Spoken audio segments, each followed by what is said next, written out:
On this day, October 3, 1963, bloody coup against Dr. Ramón Villeda Morales.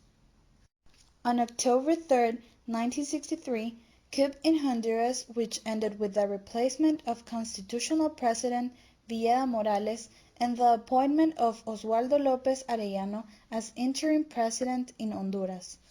Villeda Morales was elected president on December 21, 1957.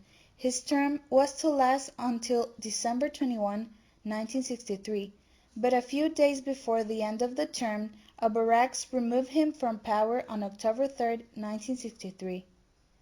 The president of the National Legislative and Constituent Assembly was Modesto Rodas Alvarado.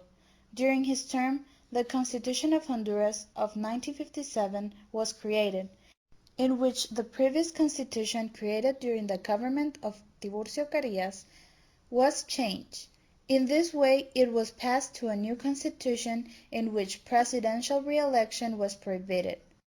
The aim of this conspiracy was to prevent Dr. Modesto Rodas Alvarado from coming to power, since his ideology was not in agreement with the U.S. banana transnational and some businessmen. Precisely 8 days after the coup in Santo Domingo on October 3, 1963, the Honduran armed forces reproduced the drama in Tegucigalpa. The libretto underwent hardly any minor changes. Here, too, the action began at 3 o'clock in the morning, and the main actors were again the Air Force officers. 2 squadrons of fighter jets flew over the presidential palace, warning the president that he must surrender if he did not want to suffer a bombardment, while army troops dominated the civil guard. At 5 a.m., the voice of the commander-in-chief of the armed forces, Air Force Colonel Oswaldo López, proclaimed on radio to the nation that the patriotic armed forces had intervened to put an end to the flagrant violations of the Constitution and the obvious communist infiltration. In response to the growing clamor and concern of the people and anarchy, López added that the armed forces had resolved to save the homeland and prevent the fraud that was preparing for the presidential elections that were to be held on October 13.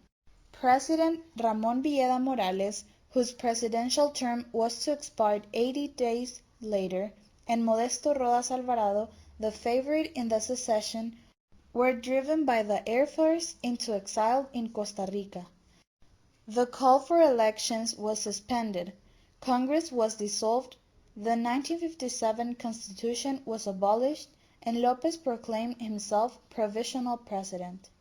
As soon as the essential political and social elements of Honduras are examined in a summary historical perspective, it is clear that the reasons publicly stated by the armed force for intervening were essentially superficial, and that they sought only to disguise the fundamental reasons. This was a day in the history of Honduras.